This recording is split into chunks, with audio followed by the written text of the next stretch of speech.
Living Corporate is brought to you by the Leadership Range, a podcast within the Living Corporate Network.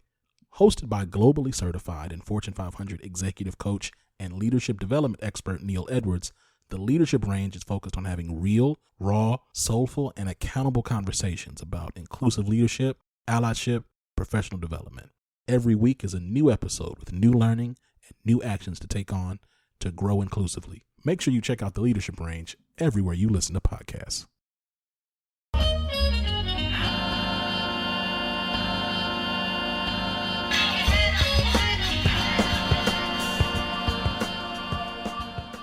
Hey y'all, and welcome to the Break Room, where we are dedicated to talking about Black mental health, specifically in the workplace. I am Dr. LaWanda Hill, one of the co-hosts of the show, and I will allow my wonderful co-host to introduce himself. Thank you so much, Dr. LaWanda. My name is Dr. Jide Bama-Shigben. I'm a professor of psychology at Cal State Long Beach. I'm a health psychologist, and I'm a dad, and we're really excited to have this episode today. Yes, I'm super excited for this episode, y'all, because I have been in a state of rage following the anti-Asian, racially motivated, hate-motivated crime that occurred in Atlanta on Tuesday. So I'm like, I cannot wait to come to the break room to talk about this because I think it's so related and so on par with what we address. But before we hop into it, I'm going to try to pace myself. We may have some new listeners, some new people. So we want to give you an overview of what the break room is, who we are, what we do, and how we'll spend our time today. And encourage you to engage us in the comments, ask questions, be in the mix. So the break room is a webinar that's part of the Living Corporate series, where there's 4 of us that come together weekly Thursdays at 5 o'clock p.m. Pacific Standard Time. And we talk about all things Black mental health in the workplace. And living in a very anti-Black, white terrorist world, we have topics galore, right? So we usually open up with the T. What is the T? What's happening? What's going on with the current events? Because we know current events impact our health and our mental health. And then we move into our topic. And tonight's topic, we're going to be talking about the fact that the body keeps the score. We're going to really unpack what that is. After we talk about that specific topic, we ask that the audience engage us in comments and questions. You can always write into us. I'm hoping Dr. Jade has the email address, and we'll talk about how you can write into us for questions. Mm-hmm. And then, after we take those questions, we go to the last nerve, which is one of my favorite parts of our show, where we talk about what has gotten on our last nerve for the week. And we give ourselves 60 seconds. We sometimes go over. The 60 seconds, about a 90-second rant about what's been getting on our damn last nerve. And then we wrap up. So that's how we spend our time. I'm super excited today to hop into the topic about the body keeping the score, which is going to talk about, the psychological and physiological impact of white toxicity. Okay? That's what we're going to unpack today. But before we do, let's pop us off with the T, Dr. Jade. What we got? What's the T? Yes. So today, our T, we're going to spill the tea, and we're going to talk about a recording that came out in the last week of Kirk Franklin. So Kirk Franklin is a nationally famous, probably world famous gospel artist, right? I say world. World famous. He makes incredible music. I love, Kirk Franklin's music, and I'm sure many people do. But a recording came out recently from his son that put it on Instagram of, how do you call it? An argument between them, maybe. Yeah. Right? It got real between them. It got really, really, really heated, and there's been a lot of talk about what was said and, Black folks' reaction to it, right? With regard to what happened, right? So he's on the phone and, Kirk Franklin's gospel artist, but we heard some language, right? And I quote, I wrote this down beforehand because I wanted to make sure, so I quoted. He called him a bitch ass. He said, "I will put my foot in your ass." Sorry, I'm saying it like this. It's more funny this way. And he said, "I will break your neck, nigga." Okay. Yes. I ain't heard it, but okay. Yes. Kirk went there. He went there. Okay. To his son, who, and this is important, his son is 33. Okay, his son is not like a child. His son is a grown man. And that's what's happened. And there's been lots of debate about, is that type of language appropriate? right? Is it appropriate for him to talk to his son like that? A lot of people say, well, my parents talk to me like that all the time. Like, what's the problem, right? So, Dr. Luana, what were your thoughts on it? Okay, so I didn't hear it, but my best friend called me and told me about it, and I was like, okay, I feel like I'm okay. Like, they grown ass men. Because from what I hear, the way he opens it up is he's like, let me talk to you in a language, I'm paraphrasing that you can understand. So like, if you don't get it this way, let me talk to you in this way, right? So for me, I'm going to go ahead and conclude or assume that he tried to get through to him with, expletives, and he didn't. And so he went in on him. And I mean, I don't see anything wrong with it unless he really intended to put his foot in his ass or break his neck and all that. I don't support physical abuse or anything like that. But like, that's how Black people talk to each other sometimes, like that's how people talk. So I felt like people were overreacting, maybe because he was a gospel artist. But from what I'm hearing from you and just like taking it in, I'm like, people know that their parents talk to them like that all the time. I think that's a fair perspective. I saw it, and I felt so I'll say part of the conversation was about, you're not going to cancel Kirk Franklin, right? And my whole thing is, we're not talking about canceling, we're not talking about cancel culture, because it doesn't actually exist. All these things, we'll talk about that another time, right? But I will say, I think Kirk Franklin probably wants to have that conversation back. I'm a father, I have 2 kids. Okay. I've said things that I'm like, what? Upon reflection, I wish I could take that back. I wish I could phrase that better, right? Is Kirk Franklin actually going to beat his son's ass? I don't know, right?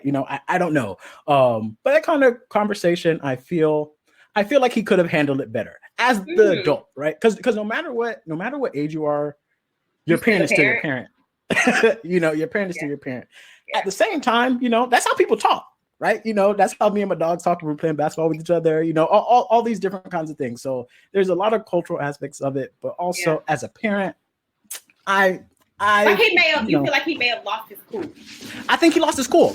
And that doesn't make you a bad parent. That makes you a human. Right. In that moment, you were like really emotional. So it sounds like maybe he may want to redo because he's kind of calmed down a little bit. Exactly. And don't want to kind of have the same. Exactly. Exactly. It's not the end of the world, though. I did hear people say, that's funny. They're like, we're not canceling Kirk. And somebody said, that's on Melodies from Heaven. I was like, we're not canceling Kirk, and that's on Melodies from Heaven, so y'all can forget about it. So I feel that. I guess a good way to think about it is like, we understand culturally it is normative, right? Like at least for some cultures. Some part of Black culture. We're not a monolithic culture, but for some parts of Black culture, it is normalized. And at the same time, it's like he may have lost his cool and he may want to call that back. Yeah.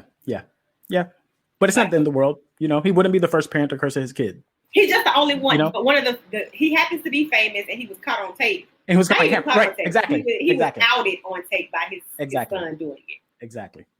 Yeah. Okay. So, there's space for that's our tea, y'all. We like to start off with something light, some tea, so that we can kind of keep our ear to the streets. We like to stay relevant before we hop into the topic. And I guess this is a perfect time to pivot, to tonight's topic. I want to talk about the physiological and psychological impact of white toxicity, right? And how the body ultimately keeps the score with that. Now, I feel like this is so timely, y'all, because we know that on Tuesday in Atlanta, Georgia, a white terrorist who shall remain nameless decided to do what whiteness and white toxicity does, in its inability to manage its own impulses, its own challenges, its own shortcomings that is a part of the human experience, decided to, externalize that and take lives of people, right? He wanted to blame. And opened gunfire in Atlanta, killing 8 people, 6 of which were of Asian descent. In 1 hour. In 1 hour, and women. And was on his way, his raggedy ass way to Florida to kill more people. Okay? We know that there has been a spike in anti-Asian racism. There's been a spike in violence against Asian Americans since COVID-19, since 45's presidency, and him inciting that. And this is predictable, arguably. This was predictable, and it has come to a head. Thank you so much for saying that. 45 really has incited this. I really feel it's important to stress that. The previous person in office has incited this type of violence. So, and made it acceptable and made it socially acceptable and just activated people's own internal hatred and their own, evilness, right? So he's a culprit in this. So when this happened, this went down on Tuesday, and I began to see the news coverage already beginning to spin the narrative to humanize him and the victims, right? The police officer went as far as to say he was having a bad day, right? They were, talking about his sex addiction, right? Which is not a thing, by the way. They were talking about giving all these reasons and rationale and not calling it a racially motivated crime. They gave him the opportunity to write his own narrative, right? Because he said it wasn't racially motivated. Yeah. And so because he said it, even though 6 of the 8 victims were Asian and he targeted them, then that must be true because whiteness gets to write its own narrative. And can I just add to that? Absolutely. Nobody really took the time to interview the Asian people who are around as well. So there are reports from Asian news outlets which pointed out that literally he screamed, "I will kill all Asians," before he went along and did this, right?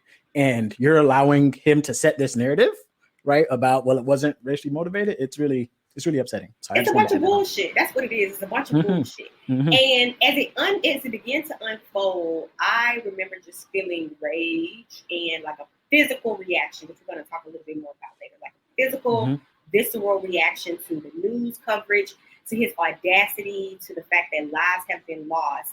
And then I began to think about, this is the impact of white terrorism. I'm not calling it white supremacy anymore. I'm calling it white toxicity. I'm calling it white terrorism. This is the psychological impact of white terrorism on people, right? And how, these crimes that targeted Asian Americans or people of Asian descent can activate our own trauma as Black folks, right? And the body literally keeps the memory and holds the story and keeps the score of what has happened, right? So I want to unpack that today. So I want to, pay my respects to the lives that were lost. 8 people. 8 people. And my prayers, my thoughts, my heart goes out to that family, those families that are beginning to grieve and deal with the shock and the aftermath of all of this. My heart just really goes out to them. And so I want to just take a moment to acknowledge that and spend some time today talking about how that impacts Black folks specifically, because we still got to go to work, right? This happened and people still have to show up at work. So when I say white toxicity, okay, the impact of white, when you think about something that's toxic, y'all, right? I've looked for research on this and I'm like, oh, there's nobody, probably people being polite. They haven't really written about white toxicity, probably because they're still calling it white supremacy. But toxic means something that causes harm. It's like legit poisonous, okay? It eats away at structurally, at something of a thing, breaks it down, can kill it over time. And whiteness in and of itself is toxic in a lot of ways. And that toxicity has psychological, physiological impacts on people. And specifically, for the sake of our show, at work too, right? Because these events happen and it just activates, to me, white toxicity in the workplace. So there's a lot of ways in which white toxicity manifests. Okay? That was this anti-Asian shooting was just like the worst extreme example of it, right? Because people are dead, right? But it manifests itself every day. Every single day. Say that again. That is only one example. Like, that's an extreme version of it, but it manifests itself every day, y'all. And I want you to understand it and be able to recognize it. That's what I hope you take away from the show today, to be able to recognize when it's manifested, because it does have a physiological and psychological impact on who we are. That, violence, extreme levels of violence, lethal violence is one manifestation of it. But we saw other manifestations of it happen on the news channels that we see at work. Let me help you out about what that looks like. Number one, whitewashing. That is a manifestation of white toxicity. When I say whitewashing, I know y'all know what I'm talking about. It's the way white people take a story and they spin it and they make it more comfortable. What do we see? Oh, he was having a bad day. When have you ever seen anybody who is not white have an issue with where there's violence involved and somebody give the explanation that he was having a bad day? Or that he had a sex addiction, right? So now we're making an excuse for him. We're making an excuse for his behavior. Whitewashing. We're gonna change the narrative. Christopher Columbus came over and discovered America as opposed to he savagely raped, and took land that was not his from the native indigenous people who were already here. It's called whitewashing, and we see it all the time. Retelling stories, rechanging narratives. This manifests at work in a lot of different ways. It's like, where such and such, left they found another opportunity, so they left the organization, or you push them out. Right? Yep. It's lies. It's lies and it's deception and it's toxic. And when you take it in, just like any poison, when you take it in daily, it begins to have an impact on you. Yep. And they whitewash all our heroes too. Same thing. Martin Luther King, whitewashed. Martin Luther King, whitewashed. In terms of all his thoughts, all his speeches, right? The white people that Martin Luther King think of, right, is not the actual Martin Luther King. No, right? Who was a radical, right? Who called out white people and white moderates, right? So, the Martin Luther King that white people talk about is the one who wanted everybody to be together without, skin color coming in between, right? That's an example of whitewashing. Or they want to talk about. I remember seeing on Twitter one time where this white woman literally was going back and forth with his daughter about what his mission was. Like, your dad would be so. First of all, how you gonna tell this woman? How are you going to tell this woman what her dad's true purpose and mission was? Like, that is a classic example of the audacity of whiteness and how it becomes so fucking toxic, okay? Yep. So they begin to rewrite this narrative about MLK as being so peaceful and wanting to center love. And first of all, there can be no love and peace without justice. And you cannot have justice unless you tell the truth and face the truth. And that is something that whiteness, by and large, have a very hard time doing, is being honest. Right? And facing and telling the truth of what it is. And so this level of toxicity, y'all, it's so there, like the air you breathe. Right? And I want to name it because I don't think that we know that we're being impacted in the workplace. We know that there's a challenge. We know that there's something that's making us awful. We can't really name it. And we don't know why. And whitewashing is definitely one of those things. Okay? That is white toxicity, a manifestation of white toxicity in the workplace that makes us have a physiological impact. Another impact is gaslighting, y'all. Gaslighting is another manifestation of white toxicity that basically is when, white people by and large and people who are white aligned, who've internalized these white dominant views, will play this psychological warfare and dismiss the reality of what is, making you question yourself psychologically. Like, I don't know, for instance, let's say you are impacted by the events that happen in Atlanta and you show up at work and you are like, people are just moving on with their day and you're having a reaction and everybody's kind of looking at you or dismissing it like it doesn't matter, right? Or like it didn't happen or like you shouldn't be as impacted by it, right? And when this happens, you kind of begin to psychologically question yourself, like, well, am I overreacting? Or why are you so angry about this? Or why are you so mad about this? Or we don't understand why there's such a problem, right? It is an active dismissal, right? It is an active dismissal of what's really happening that usually happens to Black folks and people of color that creates a physiological and psychological impact, right? So when we think about like the ways in which this toxicity shows up, it is most definitely this whitewashing narrative. It is most definitely this gaslighting. And that begins to wear and tear us over time. So do you have any examples for you today of like gaslighting at work? Absolutely. Imagine being in a workspace, okay? A workplace. And you're a Black person in the workplace, maybe maybe the only, maybe one of a few, okay? And you notice that other people are moving up. They're moving up. And there's nothing inherently wrong with other people moving up. That's what you're supposed to do in an organization. If you're doing good work and you're there, you move up. But you notice other people are moving up. You ask questions about why you're not moving up. And it's, no, you got to wait for something else. Oh, no, you got to wait for X. Oh, you got to wait for Y. Oh, well, it's a funding thing. Oh, it's an X issue, right? It's a time until issue. that one day where like the absolute worst person in the office gets a promotion, right? And you're like, no way. right?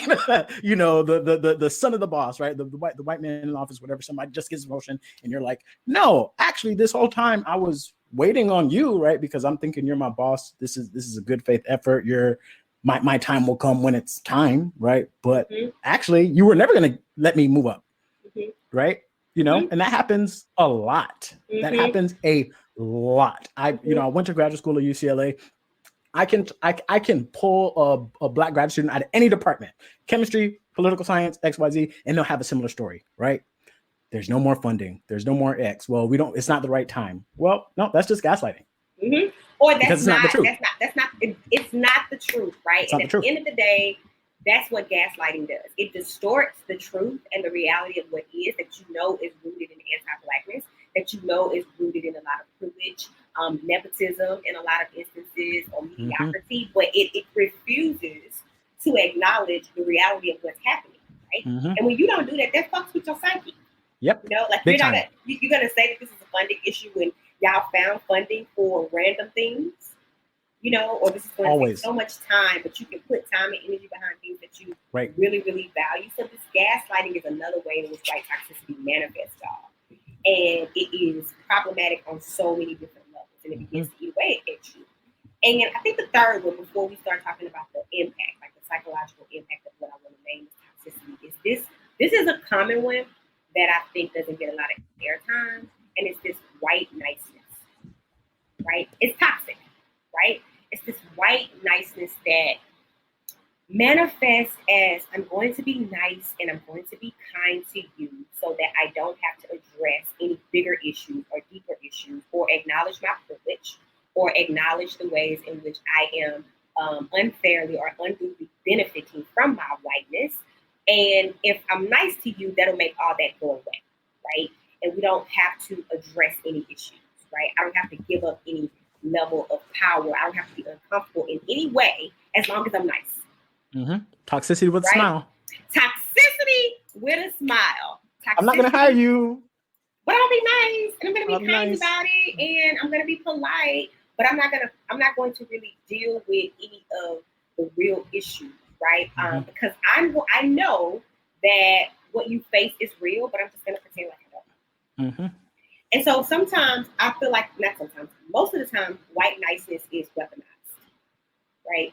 It's weaponized in a way of, well, I can't believe that you would feel angry with me. I can't believe that you would have a strong reaction to me or be mad at anything that I'm doing or not doing because I'm just being so kind. I don't give a fuck about you being kind. I want you to do what you need to do to address structural racism and anti-Blackness. And I don't, be rude. I'd rather you be rude than be kind. And I see it all the time. It's like racism with a smile is the perfect way to do it. Like, can you think of any examples today of like that right, nice? I'm having like flashbacks right now. And it's you know, I'm not gonna lie, it even is a little painful, you know, to try to go back and think about these things, right? But you know, people will smile in your face, believe it, right? People will smile in your face, okay, and then go in whatever office and, you know, backstab you. You know, I recently watched an example I could think of. I recently watched. Don't judge me. I watched the What Men Want with Taraji P. Henson. You know, please don't judge me. I watched it, and there was an example of that. You know, so she could read minds, and she had a coworker who she thought was like against her, right? And she read his mind, and she found out, no, actually, he voted for me to move up to partner because she's a lawyer or something, right? It was the boss who she always thought was on her side. Yep. It was that one who was the one who was not voting her in, right? Once again, I'll do it right there with a smile on my face, right? And I will not let you move up, but I don't want you to think that it's me. Yeah. That's part of the niceness, right? I don't want you to think that it's me. I don't want you to know that it's me. Because I want to hoard this power, right? Or as Dr. Nikki said, it's that sweet prejudice. Right? I'm going to be sweet to you and I'm going to be kind to you. And I'm going to agree. I'm going to come after the meeting. That's the people who come to you after the meeting is over and they let you struggle in the meeting and say everything you say. You were so brave. You were so brave and that was so nice of you. Oh my God, that took so much strength. And you sat your ass there and didn't say nothing. And you think because you were kind enough it's performative kindness is what I call it. Right? Yes. It's performative kindness that maintains inequity and maintains distress And I think the paradox, like the psychological paradox for folks is like, but should I be mad because they're so nice? You know, or they're always bringing me coffee, or they're always, you know, affirming me, and they're always doing X, Y, Z. So I guess I shouldn't be that mad at them. And I think that's the psychological impact that it begins to have on you. And you're wondering, like, well, what's the problem? Like, they don't dislike me. First of all, racism is not a good, bad binary, right? It is structural, it is action oriented, and it's systematic. So you can be nice to me all you want and then not diversify leadership. Or you can be nice to me all you want, but then there's no money in the budget to be able to promote me or pay me what is due to me, and you are still racist at the same time. Right. So I think these three pieces, and I could go on and on and on about whiteness and white toxicity because it is just very nuanced and toxic at its core. But I find that in this particular week with things that have happened, and just, you know, as a psychologist, y'all, I hear people deal with these insidious acts of whiteness in their workplace, in the environment. I'm a psychologist every day at Stanford. I also have a private practice. And so people who are in tech and Facebook, Google, Instagram, all of them, anti-Black, every single one of them. And the toxicity of the whiteness and the ways in which it shows up. If you don't have a language for it, y'all, if you can't name it, it's hard to understand its impact, right? And so I wanted to be able to go ahead. I wanted to be able to provide. I was going to ask you a question, and we might get to this later today or another episode. What do you do about it? Which part? You know, if you're in a situation where, like, oh, this is a toxic white environment, right? Like, what do you do as somebody who works there? Okay, we're going to get to it. I want to talk about the impact of it, and then I do want to I want to center our mental health in all of it. Okay. Because in a sea, if you're drowning in a sea of white toxicity, which is a lot of people's reality, we don't want you to leave this show without having some tips and tools about how to survive that. So I'm going to talk about that. Life rafts. But before we do, I want you to talk to us a little bit about, now that we know how white toxicity can manifest in whitewashing, in gaslighting, in that white niceness, right? In that white performative whiteness. Talk to us about the psychological, physiological impact of it. I mean, so it's not a question as to whether white toxicity and racism and all these things impact the physical and mental health of Black people and other people of color, you know, in the country. It's a matter of how and to what extent. You know, that's really the question, right? It's not if, it's how. Our body has a job. You know, I don't know if we think about it this way, but our body has a job to protect us, right? When something happens in the environment, our body says, okay, let me level you out, right? It's kind of cold, let me warm you up. It's kind of hot, let me cool you down, right? That's what our body does physically, but also psychologically, you know? So there are so many different examples of white toxicity, okay, that I could point to. I think the most recent example of white toxicity is this COVID-19 pandemic and the handling of everything that went along with it, okay? As you pointed out earlier with the previous person who was the president of the United States, he was responsible for the anti-Asian violence we just recently saw, but also just the entire handling of it, you know, from beginning to end, the way Black people are treated in the hospitals, the way that Black people are getting skipped over for vaccines, it's all an example of white toxicity. And even the stigma of Black people not even wanting to get vaccinated because of historical distrust in the healthcare, all of it. And actually, you know, there's this idea that Black people don't want to get vaccinated. The people who don't want to get vaccinated the most are white Republicans. By the way, to be clear, there's really no difference between the average Black person and the average white person in terms of wanting to get vaccinated. It's really the white Republicans who say they don't want to do it, but that's neither here nor there. Okay. You know, but white toxicity. Okay. So COVID-19 lowered the life expectancy in this country. Overall, it lowered it a year. For Black people, it lowered our life expectancy by 3 years. For Hispanic people, it lowered their life expectancy by 2 years. Okay. White toxicity. All right. There's research showing that in places, this is just crazy to me. In places, okay, because Google tracks all information, right? Of course. The cookies. And they know what you're searching, they know when you're searching it, they know where you're searching it from. When they see in certain places where people are searching the N-word more often, Okay. And usually they mean the N word with the hard R, not with the A, right? Because that's the distinction with the hard ER, right? They find that Black people in those areas have an 8% increase in mortality. Wow. An 8% increase in mortality in comparison to white people, which translates, because I want to put this into numbers you can understand, 30,000 more deaths a year. Because of white toxicity. Because of white toxicity. Just from knowing who types in the N word in Google, right? You know, telomeres. They're on our chromosomes. They're like shoelace caps, right? And they help us. They're associated with aging. So much research has shown that Black people have shorter telomeres, right? And that's something that leads to worse health and, you know, higher likelihood of dying, right? And you can even see those changes really, really early on in life, right? Because the differences between Black people and white people start prenatally. Truly, you know, because of racism and white toxicity in the United States. Okay. Yeah. Recently, the Journal of the American Medical Association, JAMA, okay, they recently had a podcast with some white doctors, okay, and they posted on Twitter with this great headline. Okay, are you ready for this headline? Give it to me. Wait. Let me take a sip. Okay, take a sip. All right. You know, me too. Okay, and this is a country where Black women have the highest rates of infant mortality and, maternal mortality, right? I'm reading this right now. No physician is racist. So how can there be structural racism in healthcare? No physician is racist. Listen to the bullshit, y'all. And the white toxicity. Listen to the gaslighting. Listen to the whitewashing. Mm-hmm.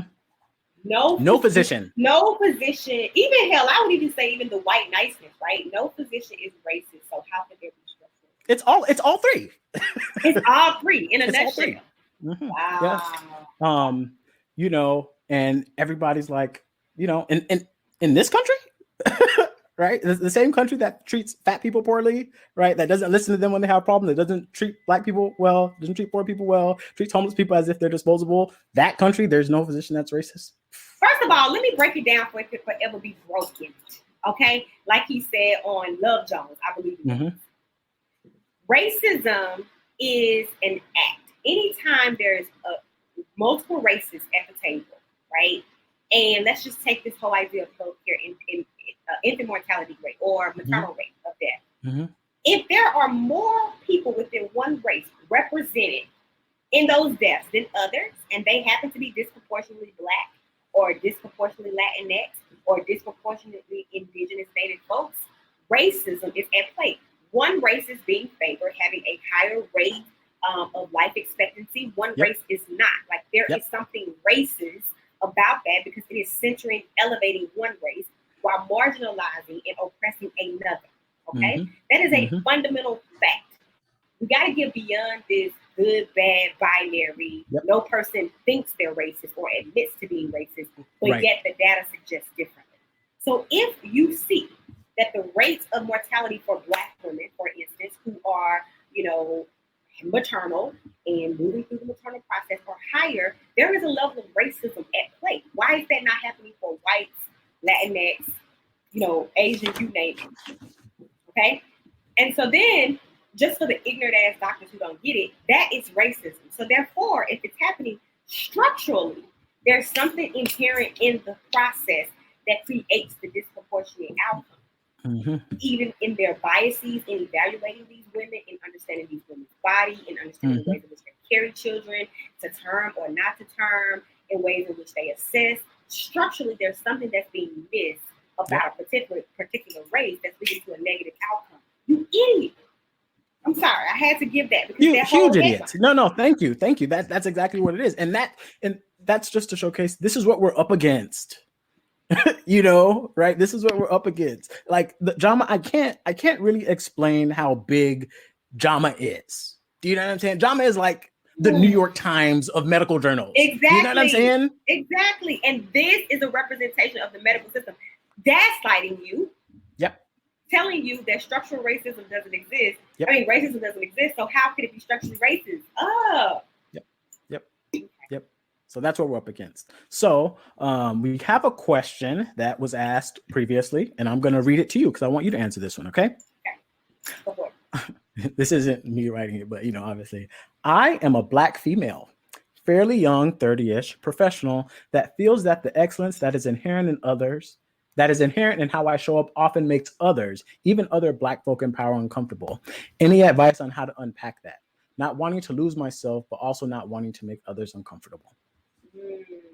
I would say, for the person who said it, you can say a little bit more about what it means for you to make people uncomfortable, right? Like, what is that about? Because I can share my reactions to it, right? Like, I think that, first of all, because of white toxicity, I think black people, let's just start broadly with Black people, have been socialized to overperform, to go above and beyond, to do what we need to do because we have to work extra work, right? And I think, just based on the education rates, I think that Black women are the most highest educated group. I think there's been a trend over the last 5 to 10 years, have the most buying power, have the highest rates of advanced degrees. So Black women have internalized this, and I just believe by and large are magical, right? Like magical in all of the sense. And so I think that it takes a strong person, like we say, real, recognize real, to be able to say, oh my God, I feel like a Black woman who's magical. I aspire to be like it. I appreciate it. I want to be close to it because they're better than me. I want to let it challenge me, right? I think that is a very healthy response to what I think I'm hearing in her question. And I do think that because of white toxicity and even sometimes internalized whiteness or internalized racism and jealousy, people will have the opposite response, where they will feel intimidated, they will feel jealous, they will feel, like they're in a competition to create influence. I think, which is part of what I want to talk to about, how do we manage white toxicity? I think it's important to be able to name it, right, to her, to be able to recognize it and name it, to determine who does it belong to. When I say who does it belong to, people's insecurity and their projection onto you is not yours to manage, right? But when we start to believe it's ours to manage, then it's like, okay, I feel like you may be getting into, I don't want to shrink myself, I don't want to lose myself, I don't want to make them feel uncomfortable. Well, it's not your discomfort to manage, it's theirs. And that certainly doesn't take away the feeling, that certainly doesn't take away the fear that comes from it, but it helps if we can be able to name and disentangle, is this mine or is it theirs, right? So is it their intimidation? I can't carry this, it is not mine. I can't carry it, it's not mine. And I think that would be my reaction to, the young lady who posed the question, whose is it to carry? I think that the burden of it and managing it may be more difficult. I will oversimplify it, but I think it's important for us to recognize, like, when you, first of all, excellence exposes mediocrity. I believe that. And when you are showing up as yourself and being excellent and it's exposing somebody's deficits of their mediocrity, I think there's going to be a reaction to that. And we have to decide whose is it to carry. Is it ours or is it theirs? I don't know. Add anything to that? I think you summed it up. If you're at work doing your thing and you're killing it, people, if Cat Williams said, if you don't have haters, you're not doing it right. Hello. You're not doing it right. So keep doing you. Keep focusing on yourself. I really hope that helps. I hope that helps you, because it's not easy and it's not a space. And I think we live in a world that, especially towards Black women, will have those negative sentiments. So to your question, I want to give us something, because we talked about white toxicity, we talked about the impact of it physiologically, psychologically. I want to give us some tips to center our mental health as Black folks and navigate it, okay? Before we move to the last nerve. So melanin and mental health, if y'all not following melanin and mental health, I strongly encourage you to. They are Black and brown folks who are centering the mental health of Black and brown folks. And they gave some really good tips about dealing with racist terrorism, which I think is basically a form of white toxicity. The first one is to recognize when gaslighting, whitewashing, white niceness is occurring. We've given you 3 examples of that, right? So to be able to recognize it and name it, and usually our emotions give us some indicators that something is off. And if we were to lean into it as opposed to dismiss it, we can, number one, recognize it. So that is one tool to managing white toxicity and its impact. Recognize when it's happening and name it. 2, connect with people who affirm, validate, and celebrate your existence. So when people want to gaslight you, and I would say even to the young lady who posed this question, surround yourself with people who are not intimidated or jealous by your excellence, but affirm it and lift it up and celebrate it. Because we don't need to feel like we need to explain and justify our human experience that actually creates more toxicity for us. So surround yourself with people who celebrate you, who get it, who acknowledge the impact, and you don't have to explain it. Okay? So we want to name it and we want to connect with people who affirm. Process your emotions. Right? When we say process, we're talking about acknowledging the emotion and letting yourself move through it. When my coworkers asked me today, how you feeling? Lawanda, I said rage. And everybody gonna feel it until I don't feel it. Yep. Yeah. Avoidance is not good for you. Avoidance is not good for you. It might feel decent in the short term, but long term avoidance is not going to solve your problem. So I just wanted to add that to what you said because you make a really good point. You have to process the emotions, move through them. They take as long as they take to process them, but process them. Because usually we very rarely experience one emotion at Yep. We experience that. There's 3 more things. I want to engage in at least one activity that helps you feel empowered, not disempowered, not oppressed, but feel empowered. That could be boxing, that could be exercising, that could be sex, that could be painting, that could be a web show, a podcast. Engage in something that makes you feel empowered. Then engage in at least one activity that gives you joy, and I would add pleasure, right? Whether that's talking shit about white toxicity, whether that's watching your favorite show, coloring, having your cocktail, and moderation. Engage in something that gives you joy. And then finally, rest and recharge, y'all. We have to take a break. Toxicity in and of itself eats away and it's poisonous. So we have to be able to rest and take a break from that. So those are 6 tips to managing white toxicity in the workplace. It is pervasive. I'm going to try these myself this week. Thank you. There you go. Yeah. All right, y'all. I went on my rant about white toxicity. I hope it was helpful. You haven't even gone on your rant. You haven't even gone on your official rant yet, though. I haven't. Thank you. Okay, here we go. So this brings us to our last segment of the show, y'all. And this is the last nerve, and perhaps my favorite. I'm going to get my timer together. Because I'm about to go in. Give yourself 90 seconds. Don't give yourself 60. Give you 90. All right. 90 seconds of the last nerve. Let me tell y'all what my last nerve is today. Here we go. My last nerve is the toxicness of whiteness and its inability to be able to look at itself in the mirror so that it can deal with its own shit. Okay?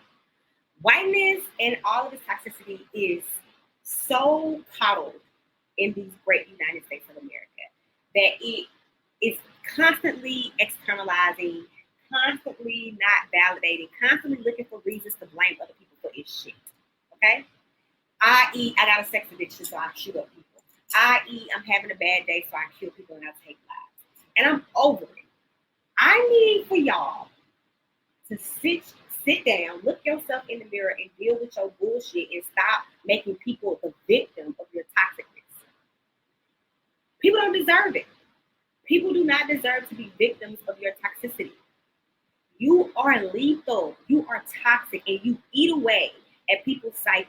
You eat away at their mental health and well-being. You rob them of their fundamental experience of moving through this world to do all that God has created them to do because you are toxic and are unaware and won't deal with your shit. And I'm sick of it. Deal with your shit. Stop externalizing. Stop getting caught up in guilt. Stop making excuses. Take your ass to therapy and deal with your shit. Do better. Do better. Do better. Do better. Do better. And there go my time. Thank you. Thank you. Thank you. You're absolutely right. Thank you. Thank you. I appreciate that. Y'all, that has been the break room. We have talked about how the body keeps the score. I hope y'all have found something helpful from it. We will, please do better. We will be reconvening next week, and we're going to talk about when toxic is too toxic. Next week's topic. When toxic is too toxic. So y'all join us again. Same time, same place. Thank you. I'll be safe. Thank you. Thank you, Dr. Hill.